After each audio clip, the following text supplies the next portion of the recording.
قال الله سبحانه وتعالى في كلامه الكريم وفرقانه الحميد يا أيها الذين آمنوا اتقوا الله وكونوا مع الصادقين وقال رسول الله صلى الله عليه وسلم مروا أولادكم بالصلاة وهم أبناء سبع واضربوهم عليها وهم أبناء عشر وفرقوا بينهم في المضاجع أو كما قال عليه الصلاة والسلام الحمد لله সমস্ত তারিফ ও প্রশংসা ওই মহান রব্বুল আলামিনের ব্যাপারে যে মহান রব্বুল আলামিন আমাদের সবাইকে আজ পবিত্র জুমার দিন এক সপ্তাহ পরে আল্লাহ তাআলার ঘর মসজিদে এসে জুমার নামাজ পড়ার জন্য বসা এবং কিছু কথা বলার এবং শোনার তৌফিক দান করেছেন।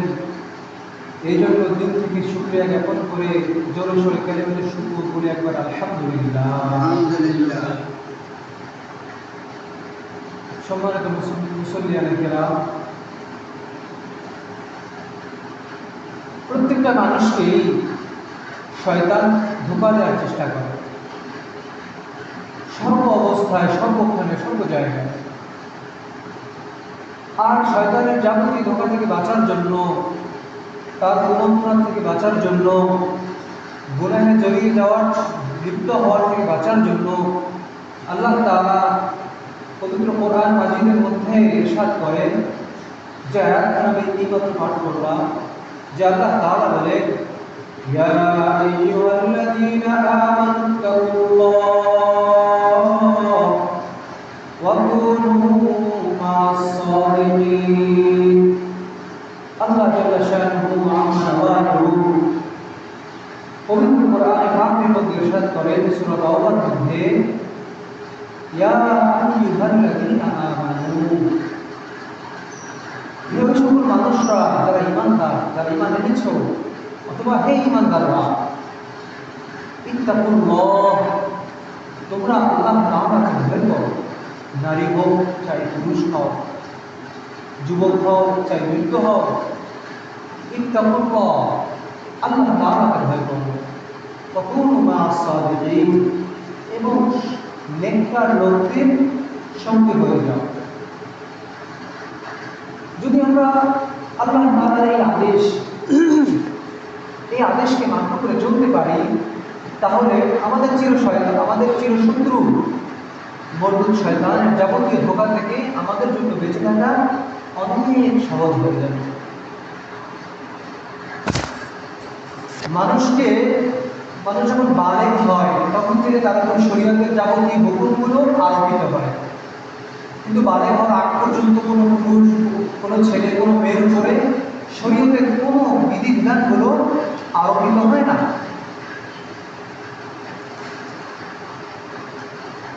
কিন্তু আমাদের সমস্যা হলো এই, আমরা যখন বালেগা হই, আমরা সমস্ত নেক আমলের ব্যাপারে ঢিলামি করি, অবহেলা করি, যে আমি এখন যুবক, আমি নামাজ পড়বো, আরো পরে করি, আরো বড় হয়ে নিই, আগামীকাল থেকে করবো, এক সপ্তাহ পর থেকে করবো, আগামী মাস থেকে করবো, আগামী বছর থেকে করবো। আমি ধনী, তো এখন আমি জাকাত আমার জন্য দেওয়া খরচ, কিন্তু আমি এখন দিব না, আরো পরে দিব, আরো কিছু টাকা পয়সা মালিক করে নিই, পরে দিব, এরকম চিন্তা করে থাকি।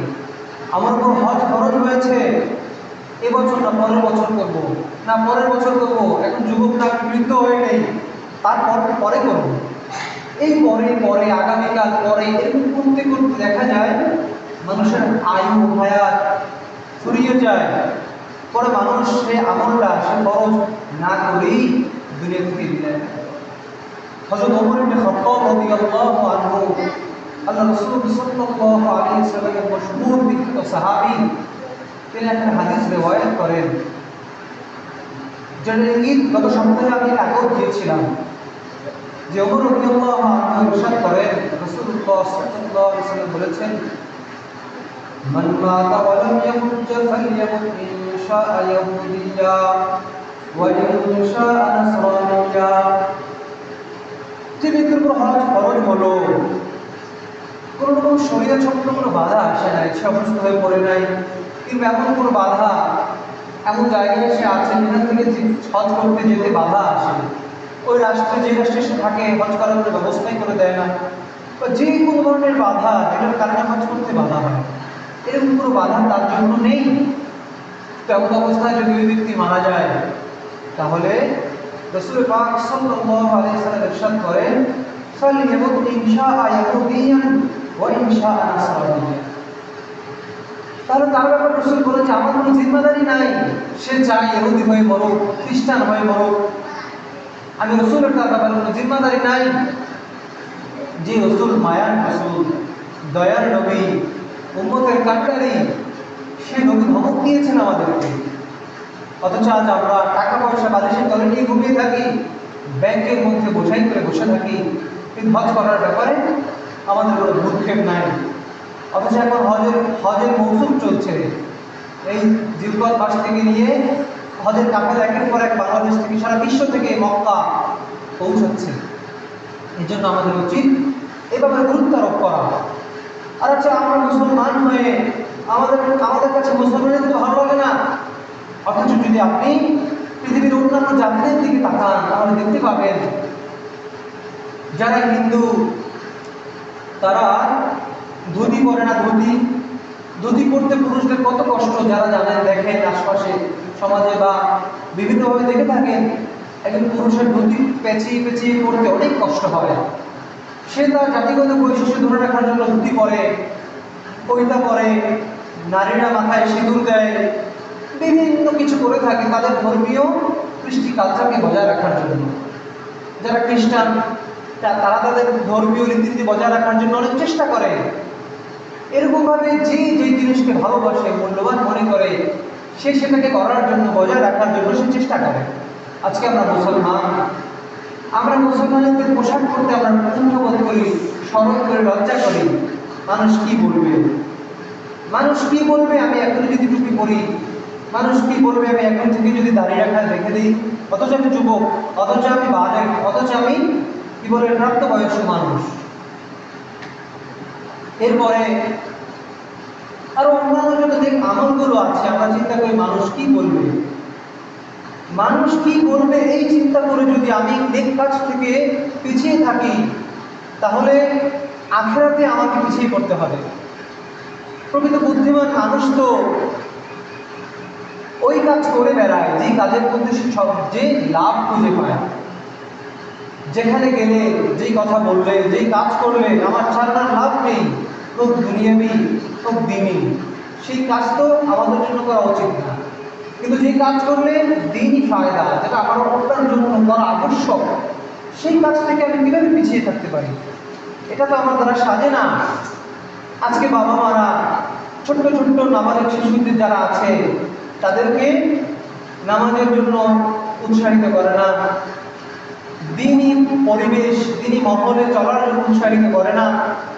তো যখন যেই সময় ওদেরকে এই সমস্ত তারগিবগুলো, উৎসাহগুলো দেওয়া দরকার, সেই সময়ে যদি বাবা মা না দেয় তাদেরকে, যখন বড় হয়ে যাবে তখন তো তারা কথা শুনবে না। একটা প্রবাদ আছে যে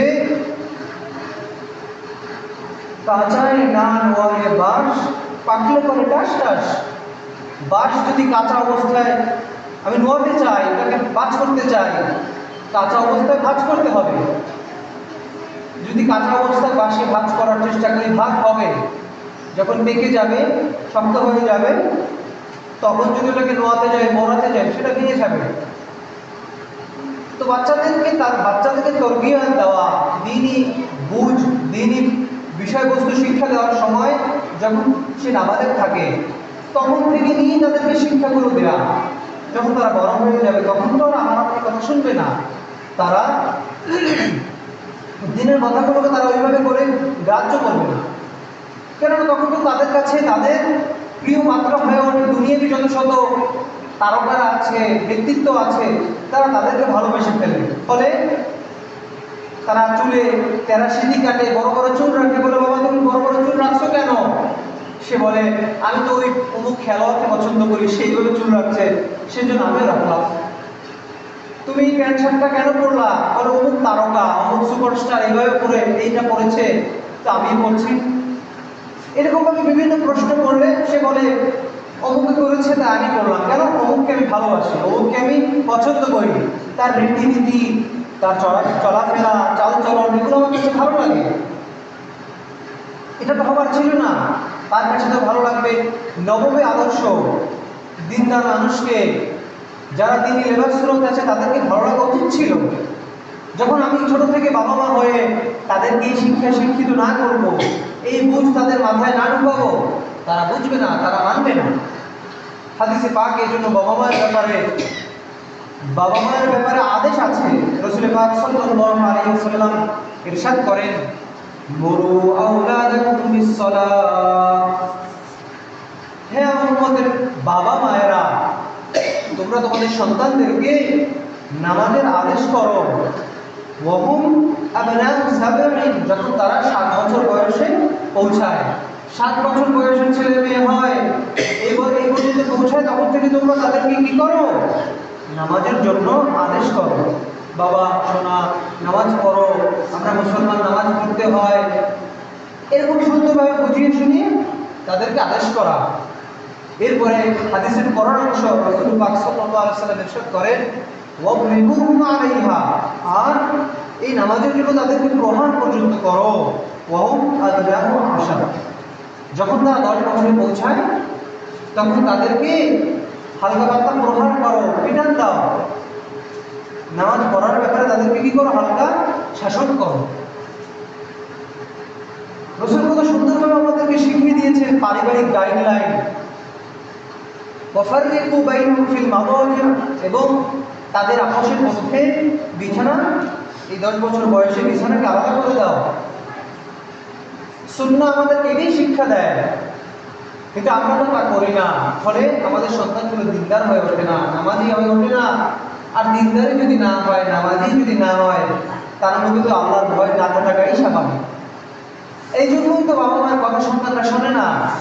এখন এই জমানায় আমরা আমাদের হাতে, বাবা মায়েরা তো মোবাইল তুলে দেয়, আমরা বায়না ধরি বাবা মার সমস্যাকে মোবাইল তুলে দেওয়া হচ্ছে, আর তাদের চরিত্রগুলো পুরোপুরিভাবে ড্যামেজ হয়ে যায়, নষ্ট হয়ে যায় বিভিন্ন পশ্চিমা কৃষ্টি কালচারের দ্বারা, নাটক সিনেমার দ্বারা, গেমস, বিভিন্ন কিছুর দ্বারা তারা নষ্ট হয়ে যায়।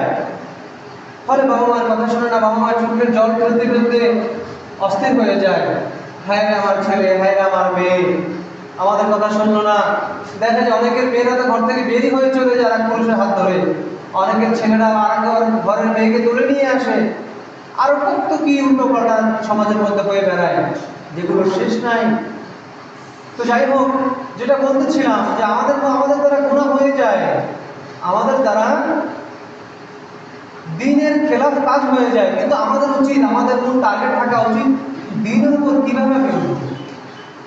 আমি নামাজ পড়ি না, কিভাবে আমি নামাজি হতে পারি, এই চিন্তা আমার মধ্যে থাকতে হবে। ইদা সাবাতকা হাসানাতুকা ওয়া সাআতকা সাইয়্যাতুকা ফাআনতা মুমিন। কিতাবের মধ্যে এসেছে, যখন মুসলমান নারীরা, খেয়াল করে শুনেন, যখন তোমার কোনো ভালো কাজ তুমি করলে, নেকের কাজ, সওয়াবের কাজ করলে, এটা তোমাকে আনন্দ দেয়, এবং কোনো খারাপ কাজ, গুনাহের কাজ তোমার দ্বারা হয়ে গেল, এইটা তোমাকে কষ্ট দেয়, যদি এরকমটা হয়, এই অনুভূতি তোমার মধ্যে জাগে, তাহলে তুমি মুমিন, তাই তুমি মুসলমান। যার মধ্যে গুনাহ হয়ে যায়, কিন্তু গুনাহের অনুভূতি, যে আমি গুনাহ করলাম, নিজের মধ্যে যেটা প্রায়শ্চিত্ত বোধ বা একটা অনুশোচনা, এইটাই যদি না জাগে, না জন্মায়, আমি তাহলে মুমিন হতে পারি নাই। আবার নেকের কাজ করতে পারলাম, অন্তরে একটা ইমানি তৃপ্তি, অহংকার না, ইমানি তৃপ্তি যদি আমার মধ্যে আসে, তাহলে না আমি মুমিন। আর আমার মধ্যে কোনোটারই কোনো অনুভূতি নাই, গরু, ছাগল, ভেড়া, মহিষ যেরকম ভাবে মালিক বেঁধে রাখে, সারাদিন ভর খায় আর পায়খানা পেশাব করে, খায় আর পায়খানা পেশাব করে, গাভী হলে দুধ দেয়, সময়ে যখন ফুরিয়ে যায় মন চাওয়াটাকে জবাই দিয়ে খেয়ে ফেলায় অথবা বিক্রি করে ফেলে, অর্থাৎ খায় আর বাঁচে, এটা হলো জীবন। আজকে মুসলমান আমাদের অবস্থা এমনটা অনেকের হয়ে গিয়েছে, কিভাবে খাবো, কিভাবে বাঁচবো, কিভাবে পেট বাঁচাবো, এই হচ্ছে আমাদের চিন্তা। আমি যে মুসলমান, আমার যে নীতি আদর্শ আছে, আমাকে যে নেকের উপর চলতে হবে, দিনের উপর চলতে হবে, এই অনুভূতিগুলো আমাদের মধ্যে জাগে না, অনেকের মধ্যেই জাগে না। হ্যাঁ আলহামদুলিল্লাহ, অনেকের মধ্যে জাগে। মানুষ তো মানুষের দিলের খবর জানে না, বাহ্যিকটা দেখে না মানুষ মানুষকে জাজ করে, বিচার করে। তো অনেকের মধ্যেই জাগে। হতে পারে সে দাঁড়িয়ে রাখতে পারে, এখনো পারে নাই, সে পাঁচওয়াক্ত নামাজ এখন হতে পারে নাই, কিন্তু বিভিন্ন কারণে সে এখনো পাক্কা নামাজি, পাক্কা মুসল্লি, পাক্কা মুমিন হতে পারে না। হোক সে নারী, হোক সে পুরুষ, কিন্তু দিনের মধ্যে অনেকেরই ব্যথা আছে। তো ভাই এই ব্যথা থাকাটা ভালো, এই ব্যথা থাকাটা মুমিন মুসলমান হওয়ার এটা আলহামদুলিল্লাহ। কিন্তু এই এই কাজটা থাকা ভালো, এই জন্য আমাদের ডিরেকশন হলো যে কোরআনে পাকে যে বলা হয়েছে, হে ঈমানদাররা, ইয়া আইয়ুহাল্লাযীনা আমানু ইত্তাকুল্লাহ, আল্লাহ তাআলাকে ভয় করো, ওয়া কুনু মা'আস সালিহিন, এবং সৎ নেককার লোকদের সঙ্গী হয়ে যাও। যদি আমরা এই যে প্রথম পার্টে বলা হয়েছে ইত্তাকুল্লাহ, আল্লাহ তাআলাকে ভয় করো, দ্বিতীয় অংশে আয়াতে বলা হয়েছে কুনু মা'আস সালিহিন, তোমরা সাদিকিনদের সঙ্গী হও, নেককার ভালো মানুষদের সঙ্গী হও, সহচর্য গ্রহণ করো, তাহলে তোমরা প্রকৃতপক্ষে নেককার হতে পারবা, মুত্তাকি হতে পারবা। আপনারা জানেন মশহুর একটা ঘটনা বুখারী শরীফের রিওয়ায়াতে এসেছে যে রাসূলুল্লাহ সাল্লাল্লাহু আলাইহি ওয়াসাল্লাম আমাদেরকে বর্ণনা করে শুনিয়েছেন সাহাবীদেরকে যে বনি ইসরাইল আমাদের নবীর আগে ছিলেন হযরত ঈসা আলাইহিস সালাম, তারও আগে ছিলেন অন্য নবী মুসা আলাইহিস সালাম, এভাবে নবীদের ধারা ছিল। হযরত মুসা আলাইহিস সালামের জামানায় যারা ছিল তাদেরকে বনি ইসরাইল বলা। তো বনি ইসরাইল যারা ছিল তাদের মধ্যে থেকে এক ব্যক্তি, এক গুনাহগার, মশহুর ঘটনা, প্রসিদ্ধ ঘটনা, সে পাপী ছিল। সে আমাদের সমাজে একটা খুন যদি কেউ করে, ওই খুনিকে দেখলে আমরা কেউ ভালো বলবো বলে, তার দিকে তাকাতেই ঘৃণা করবে, খুনি, অত্যাচারী। তো ওই ব্যক্তি 99টা খুন করেছে। ওই জামানায় 99টা খুন করে সে পৌঁছিয়েছে 99 পর্যন্ত। তেমন অবস্থায় তার মধ্যে অনুশোচনা বোধ জাগ্রত হয়েছে। সেই ব্যক্তি অনুশোচনা বোধকে কাজে লাগিয়ে একজন জ্ঞানী ব্যক্তির কাছে গেল যে আসলে আমি তো এই এই অন্যায় অত্যাচার করেছি, আমার জন্য কি তওবার কোনো দরজা খোলা আছে? আমি কি চাইলে তওবা করে ভালো মানুষ হয়ে যেতে পারবো? তো সে বললো, অমুক পাদ্রীর কাছে যাও, খ্রিস্টান পাদ্রীর কাছে যাও, তার কাছে গিয়ে আলাপ করো, দেখো সে কী করে।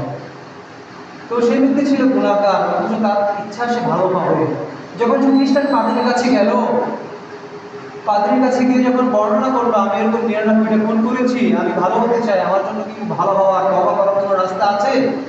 সে বলল, তোমার জন্য কোনো তওবার রাস্তা নাই।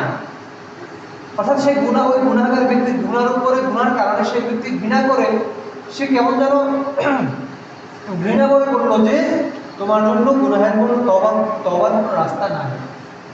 তো এমনিতেই সে গুনাহগার, তার তবিয়ত হলো খারাপ কাজ করা।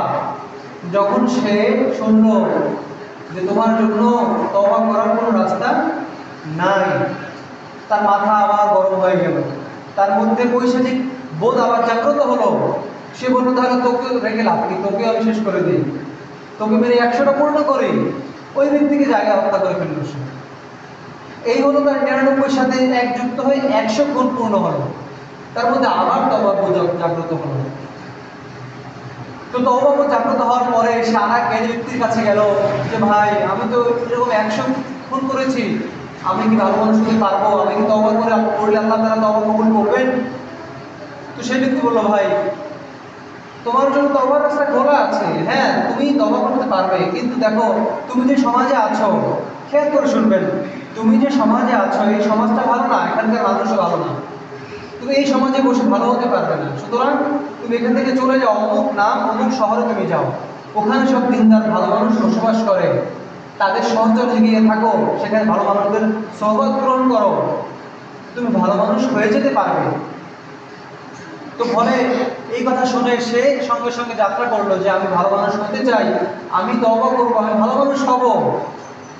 এই ইচ্ছা নিয়ে সে সেখান থেকে রওনা হলো, ভালো মানুষদের সেই এলাকায় যাবে এবং সে তওবা করে কান্না করে ভালো মানুষ হয়ে যাবে।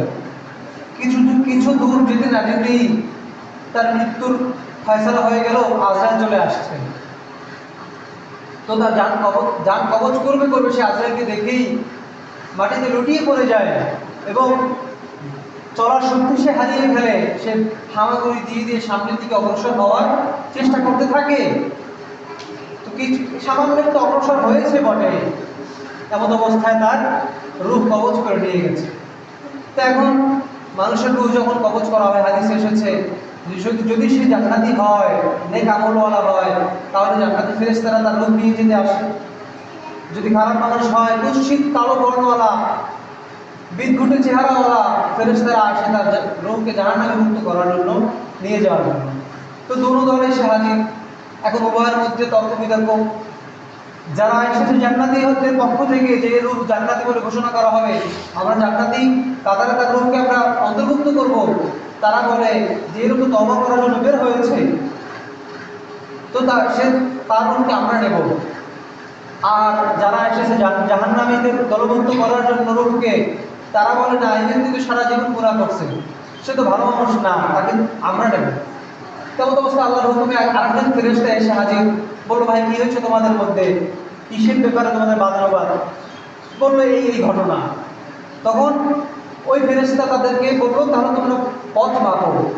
সে যে খারাপ বস্তি থেকে যাচ্ছিল ভালো বস্তির দিকে, সে এখন যেখানে আছে সেটা কি ভালো বস্তির দিকে তার পথ বেশি, নাকি যেই পথে ছিল খারাপ এলাকায় সেই দিকে তার অবস্থানটা মাপলে বেশি পড়ে?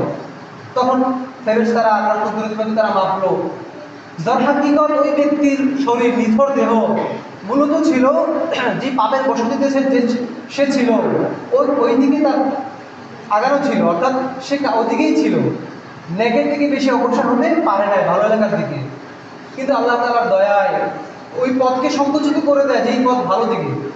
মাপার ফলে দেখা যায় যে সে ভালোর দিকে বেশি অগ্রসর হয়, আর সে যে খারাপ এলাকায় ছিল সেই দিকের পথ প্রলম্বিত হয়ে গিয়েছে। তো ফলে ফয়সালা হলো যে এই ব্যক্তির রূহকে জান্নাতি যারা রেজিস্টার করবে, জান্নাতিদের কাতারের রূহকে রাখবে, তাদের হাতে এই ব্যক্তির রূহকে দেওয়া হবে। ফলে এই ব্যক্তির রূহকে জান্নাতিরা নিয়ে যায়। সুবহানাল্লাহ। তো ভাই, তওবা করার অনেক ফজিলত সূরা ফুরকানের মধ্যে এসেছে। আমি পূর্বে বলেছিলাম যে যে ব্যক্তি তওবা করে, আল্লাহ তাআলা কিছু তওবার মতো তওবা করে। আর তাওবাতু নাদামাতু, আর তাওবাতু রুজআতু। তওবা দ্বারা অর্থ হলো নাদামা, যে দিল থেকে নিজের মধ্যে অনুশোচনা আসা, দিল ভেঙে চলে যাওয়া, গুনাহের কথা মনে করে নিজেকে অনেক ছোট হীন মনে করা। আর রুজআত করা, আমি যত গুনাহ করেছি, যত খারাপের মধ্যে আমি ছিলাম, সমস্ত তামাম খারাপি থেকে বিরত থাকা, ফিরে আসা, কখনো না করার পুক্ত ইরাদা করা। এই দুটো যদি হয় তাহলে পুক্ত তাওবা হবে। তো ভাই, দেখা যায় যে এই ব্যক্তি সারা জীবন গুনাহ করেও জান্নাতি হয়ে সে মারা গেল, এবং হাদিসের কিতাবে এসেছে নবীজির মুখ থেকে তার ঘটনা বর্ণিত হয়েছে। এভাবে আরব যুবকের ঘটনা আছে। যেহেতু দিনের উপর চলার ক্ষেত্রে বিভিন্ন বাধা আসে এবং মানুষের মন ভেঙে যায়, তওবা করবো করেও করে না, সেই জন্য আরেকটা ঘটনা না বললেই নয়। বনি ইসরায়েলের আরেক যুবক, আমাদের মধ্যে দেখা যায় যারা যুবক থাকে তাদের দ্বারা অনেক বেশি গুনাহ হয়ে যায়, তারা অনেক বেশি উচ্ছট ভুলভ্রান্তি বেশি করে থাকে। তো এক যুবকের জ্বালায়, হযরত মুসা আলাইহিস সালামের জমানায় এক যুবক এত বেশি উল্টাপাল্টা করতো, মানুষ অতিষ্ঠ হয়ে এলাকা থেকে তাড়িয়ে দেয় তাকে, যে তোমাকে এলাকায় রাখা যাবে না, তুমি এত বেশি উল্টাপাল্টা করো, এত খারাপি করো, তোমার কারণে অন্য ছেলেরাও খারাপ হয়ে যায় তোমার সংস্রবে। এলাকার বখাটে ছেলেদেরকে মানুষ ভালো চোখে দেখে না, ওই ব্যক্তিকেও খারাপ চোখে দেখে মানুষ এলাকা ছাড়া করে দিয়েছে। তো ওই ব্যক্তিকে এলাকা ছাড়া করে দেওয়ার কারণে, আগে তো মরুভূমি অনেক বেশি ছিল, এখনও আছে, কিন্তু আমাদের এলাকায় মরুভূমি না, আমাদের এলাকায় সবুজ শ্যামল। তো ওই ব্যক্তিকে মরুভূমিতে রেখে দেওয়া হয়েছে, সে সেখানে খানা নাই, পানি নাই, হঠাৎ করে অসুস্থ হয়ে পড়ছে, মরবে পালা। এমন অবস্থায় সে সাহায্য তলব করে, দেখে কাউকে পায় কিনা, কোনোভাবে পানি পান করতে পারে কিনা, খাবার পায় কিনা, কোনোভাবেই কিছু ব্যবস্থা সে করতে পারে না, সংক্ষেপে বলি। তো এক পর্যায়ে ওই যুবক মরে যাবে পালা, আর বাঁচার সুযোগ, আর বাঁচার ভরসা তার নাই। এমন অবস্থায় তার মধ্যে পাপ বোধের কারণে যে অনুশোচনা জাগ্রত হয় তার মধ্যে, হায় আল্লাহ, আমি তো সাহায্য তলব করলাম না, কোনো সাহায্য তো পাইলাম না, আল্লাহ আমি তো গুনাহগার, হয়তো মারা যাবো, আল্লাহ আমি কি নিয়ে করবো? আল্লাহ, আমি ডানে সাহায্য তলব করলাম, পাইলাম না, বামে সাহায্য তলব করলাম, পাইলাম না, খানা নাই, পানি নাই, আমি তো কিছুক্ষণ পর মারা যাবো আল্লাহ। হে আল্লাহ, আপনি আমার তওবাকে কবুল করেন। আমি এত বেশি গুনাহ করে ফেলেছি যে মানুষ আজকে আমাকে দেখতেও আসে না। আল্লাহ, আপনি আমাকে যদি শাস্তি দেন, আমাকে শাস্তি দিয়ে মৃত্যু দেন বা জাহান্নামী করেন, আপনার তো কোনো লাভ নাই। আপনার তো বরত্ব ইজ্জত বেড়ে যাবে না। যদি বেড়ে যায় তাহলে আপনি আমাকে আরও শাস্তি দেন, আমাকে আরও আযাব দেন। আর যদি আমি গুনাহগারকে ক্ষমা করে দেওয়ার দ্বারা আপনার বরত্ব, আপনার জালালাত, ইজ্জতের মধ্যে কোনো ঘাটতি না আসে আল্লাহ, তাহলে আপনি আমাকে ক্ষমা করে দেন। আপনি তো গফফার, আপনি তো গফুর, আপনি তো রহিম। বিভিন্নভাবে এমনভাবে কাকুতি বিরতি করলো, ফলে আল্লাহ তাআলা ওই ব্যক্তির উপর রাজি খুশি হয়ে যায়, সে সেখানে মারা যায়। জামানার নবী মুসা আলাইহিস সালাম সম্পর্কে দেখতে পায় যে আল্লাহ তাআলা বলছেন, আমার এক বন্ধু অমুক জায়গায় মরুভূমিতে মারা গেছে, তুমি সেখানে লোকজনদেরকে নিয়ে যাও এবং ঘোষণা করে দাও যারা ওই ব্যক্তির জানাজায় শরীক হবে আমি তাদের সকলের গুনাহগুলোকে মাফ করে দেব। সুবহানাল্লাহ। তো তখন মুসা আলাইহিস সালাম এলান দিলেন যে অমুক ব্যক্তি এরকম আল্লাহ তাআলার বন্ধু অমুক দ্বীপে মরুভূমিতে মারা গেছে, তোমরা চলো তার জানাজা পড়বে, এই ঘোষণা আল্লাহ তাআলা করেছেন। তো অনেক মানুষ সেখানে চলে যায়, গিয়ে দেখে এ তো ওই যুবক যাকে আমরা এলাকা ছাড়া করেছি। এখন নবী মুসা আলাইহিস সালাম তো বিপাকে পড়ে গেল। বনি ইসরাইল খুব ঘাটতারা জাতি ছিল, তারা বলল, হে নবী মুসা, আপনি বলেন আল্লাহর বন্ধু, আমরা জানি আল্লাহর দুশমন, এ তো এই তার সিবত। তো তখন তার উপর আল্লাহ তাআলার ওহী নাযিল হয় যে, হে মুসা, ওরাও সত্য বলতেছে আর আমি আল্লাহ সত্য বলছি। ওদের সত্যটা হলো এই যে এই যুবক যখন এলাকা ছাড়া হয়েছিল তখন সে খারাপ ছিল, সে তওবা করে নাই, সে আমার দুশমন ছিল, কিন্তু সে মরার আগে এমন এমন ভঙ্গিমা এমনভাবে আমি আল্লাহর কাছে তওবা করেছে, সে যদি ওই তওবা করার সময় সারা দুনিয়ার মানুষের জন্য ক্ষমা চাইতো, আমি আল্লাহ সব মানুষকে ক্ষমা করে দিতাম। সুবহানাল্লাহ। তো ঘটনা জাহির হলো যে আসলে সে এই কারণে তওবা করেছে, এইভাবে আল্লাহ তাআলা মাফ করে দিয়েছে। ফলে নবী মুসা আলাইহিস সালাম তাদেরকে নিয়ে তার জানাজা পড়ে চলে যান। তো ভাই, মানুষের তওবা কার নসিব হয় কি বলতে পারি না, মৃত্যু সায়নেও মানুষের তওবা নসিব হতে পারে, কিন্তু সংখ্যায় হাজারকে লাখে 2-4 জন 10 জন 20 জন হতে পারে, আমভাবে এরকমটা হয় না। এজন্য সময় থাকতে সময়ের মূল্যায়ন করা, তওবার দিকে অগ্রসর হওয়া, নেককার সব মানুষের সংসদ গ্রহণ করা, খারাপ মানুষকে এড়িয়ে চলা, যে কথাগুলো বলা হলো, যে ভালো মানুষের সঙ্গ গ্রহণ করা, খারাপ মানুষদেরকে এড়িয়ে চলা, আল্লাহ তাআলা আমাদেরকে বুঝে এর উপর আমল করার তৌফিক দান করুন বলি আমিন।